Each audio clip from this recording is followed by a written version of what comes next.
नमस्कार शेतकरी मित्रांनो, दौलत सूर्यवंशी आगरी चॅनलमध्ये आपलं स्वागत आहे। शेतकरी मित्रांनो, आंबा या फळ पिकावर साधारणतः फेब्रुवारी महिना आहे, यामध्ये काही रोग येत असतो। कारण हे जे वातावरण आहे, कधी थंडी असते कधी गरमी असते। अशा या रोगाचं वातावरण आल्यामुळं आपल्याला या रोगाला कसं थांबता येईल, कसं आटोक्यात आणता येईल, याची कोणते स्प्रे घ्यायला पाहिजे, कोणती आपण औषधं वापरायला पाहिजे, आपण या व्हिडिओच्या माध्यमामधून बघायचं आहे। तत्पूर्वी जर तुम्ही माझ्या चॅनलवर पहिल्यांदाच असाल तर चॅनलला सबस्क्राईब, लाईक, शेअर करा, कारण माझे असे नवीन नवीन व्हिडिओ तुमच्यापर्यंत पोहोचतील। हां शेतकरी मित्रांनो, माझी एक छोटीशी तुम्हाला रिक्वेस्ट आहे, एक कॉमेंट करायला विसरू नका तुम्ही जी फवारणी केलेली आहे कोणत्या औषधाची। तर शेतकरी मित्रांनो, साधारणतः यामध्ये तुम्ही बघू शकता फळगळ होत असते। फळगळ आणि बुरशीचा करपा हे अटॅक जास्त प्रमाणात येतो आणि आळे या ठिकाणी डॅमेज करतात। जे मासे असतात, येणाऱ्या जे फळावरल्या ज्या माश्या येतात ह्या डंक मारतात आणि त्यासाठी आंब्याची गळ ही होती। तर आपल्याला ही गळ होऊ नये त्यासाठी आपल्याला काय उपाययोजना करता येईल, तर शेतकरी मित्रांनो, आता हे बघू शकता या ठिकाणी हे करपा आलेला आहे, करपा भुरी हा रोग आलेला आहे। तर याच्यासाठी आपल्याला मार्केटमधून उत्तम दर्जेदार तुम्हाला काही मी बुरशीनाशक सांगतो ते वापरायचं आहे। एक युपील कंपनीचं साप असेल किंवा M45 असेल, किंवा तिल्ट नावाचं जे बुरशीनाशक असेल, किंवा नेटिव्ह हे बाहेर कंपनीचं असेल, असे बुरशीनाशक आपल्याला याच्यावर स्प्रे घ्यायचा आहे। आता दुसरी जी गोष्ट, यामध्ये जी ही फळगळ व्हायली, हे पिवळे पडायलेत, हे डॅमेज व्हायलेत, आता या ठिकाणी तुम्ही बोरानची मात्रा कमतरता असल्यामुळं त्यामध्ये तुम्हाला 20% असलेलं बोरान हे सुद्धा तुम्हाला घ्यायचं आहे फवारणीमध्ये। आता हे कुठल्याही कंपनीचं घ्या, पण 20% असलेलं बोरान तुम्ही या फवारणीमध्ये घ्या। कारण या बोरानमुळं काय होणार की याची जे गळती, हे जे मायक्रोन्यूट्रन आहे ते जे असणारे आहे, तर जे बोरान यामध्ये गळती होणार नाही। आणि दुसरं एक तुम्हाला सांगायचं म्हणजे, एक जास्त जर 60, 70, 80% जर गळत असेल तर त्याला एक प्लॅनोफिक्स नावाचं औषध घ्यायचं आहे। हे पण फवारणीसाठी तुम्ही घ्या, कारण याच्यासुद्धा माध्यमामधून गळती कमी होते। आणि दुसरं एक नावाचं जे चिलमिक्स कॉम्बी आहे, हे मायक्रोन्यूट्रन आहे, हे मायक्रोन्यूट्रन आपल्याला हे सुद्धा तुम्ही घ्या, कारण याच्या माध्यमामधून सुद्धा सेटिंग ही तुमची जे आहे या टाईपनं झालेली आहे, ह्या बघू शकता, ही गळती होणार नाही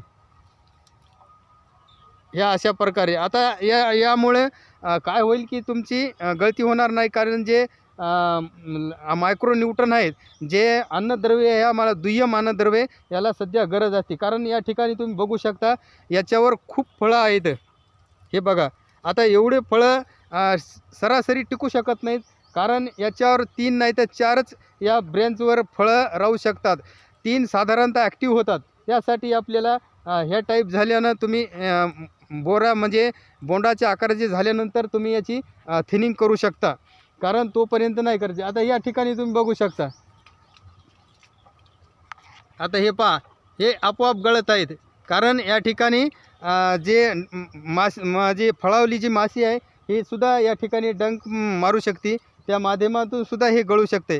त्यासाठी आपल्याला एक तुम्हाला अळीनाशक सांगतो। किडीचा जर प्रादुर्भाव आढळून आला तर एक तुम्ही व्हिमामिक्टिन मारू शकता, किंवा त्याच तोडीमध्ये एक तुम्ही सिजंटा कंपनीचा आलिका हे सुद्धा याचा वापर करू शकता, किंवा प्रोफेक्स सुपरसुद्धा हे तुम्ही वापरू शकता। अशा प्रकारे आपण हे जे एवढे औषधाची जर फवारणी आपण केली तर, मी कारण याचं प्रमाण सांगितलं नाही, तुम्हाला किती फळबाग आहे त्याच्यावर अवलंबून आहे, त्याच्या हिशोबानं तुम्ही स्प्रे याच्यावर घेऊ शकता। कारण ह्या माध्यमामधून ही जे गळती आहे, ही जे फळगळ होणारी आहे, ही कमी होईल। आता दुसरा जो प्रश्न राहिला, फळगळती हे दुसऱ्या माध्यमामधून होते। तुमच्या बागामध्ये जे पाणी व्यवस्थापन, हे पाणी व्यवस्थापन कशा प्रकारे आहे, आणि जास्त व्हाले तुमची जी जमीन आहे त्या जमिनीवर डिपेंड पाहून आहे, म्हणजे अवलंबून असते। तुम्ही जर जास्त पाणी दिलं तर जास्त पाण्याच्या माध्यमामधून सुद्धा फळगळ होते, कारण वापसा कंडिक्शन हे जमिनीला असलं गरजेचं आहे। कारण तुमची काळीची जमीन असेल तर त्याच्या हिसाबानुसार पाणी द्या, आणि तुमची जर खरकाड मुरमाड असेल तर त्याच्या हिशोबानं तुम्ही द्या। आता या ठिकाणी पूर्ण हे भुरीचा अटॅक आलेला आहे. त्यासाठी आपल्याला हे या जे आपण जे हे आंबा जे आहे हे केशरची व्हरायटी आहे, यावर बुरशीचा अटॅक आलेला आहे. त्यासाठी आपण तुम्हाला हे बुरशीनाशक सांगितलेले आहे. त्या माध्यमामधून हा रोग कंट्रोल होईल. तर पाणी व्यवस्थापनमध्ये देत असताना तुम्ही एक तर ड्रिपच्या सहाय्यानं देऊ शकता. आता या ठिकाणी बघा हे लॅटर टाकलेलं आहे. या लॅटरच्या माध्यमामधून तुम्हाला पाणी देता येईल किंवा पाटपाण्यानं दिलं तर तुमच्या जमिनीनुसार पाणी द्या. म्हणजे तुमचा जो फळबाग हे फळं गळणार नाहीत. ह्या माध्यमामधून सुद्धा होऊ शकते. सकाळचे जे दवबिंदू पडतात त्या धुईच्या माध्यमामधून, ग्रामीण भागात धुईसुद्धा म्हणतात, त्या माध्यमामधून सुद्धा हे फळगळ होते. त्यासाठी आपण या ठिकाणी चांगल्या उत्तम दर्जेदार कंपनीचे बुरशीनाशक तुम्हाला मी सांगितलेले आहे. आपण कुठल्या काही कंपनीचा प्रचार करत नाही, परंतु रिझल्ट हा त्याचा उत्तम असल्यामुळं मी तुम्हाला हे बुरशीनाशक सांगितलेले आहेत. आणि अळीच्या सुद्धा सांगितलेले आहेत. अशा प्रकारे तुम्ही जर फवारणी केली तर तुम्हाला याच्यामधून उत्पन्न घेता येईल आणि फळगळणी होणार नाही तुमची. शक्यतोवर अशी फवारणी ह्या महिन्यामध्ये फेब्रुवारीमध्ये घ्यायलाच पाहिजे. शेतकरी मित्रांनो, माझा जर तुम्हाला व्हिडिओ आवडला असेल तर शेतकरी मित्रापर्यंत अशी फळबागा असेल त्यांच्यापर्यंत शेअर करा, कारण कितपत या व्हिडिओच्या माध्यमामधून फायदा होईल. तोपर्यंत भेटू नेक्स्ट व्हिडिओमध्ये. धन्यवाद.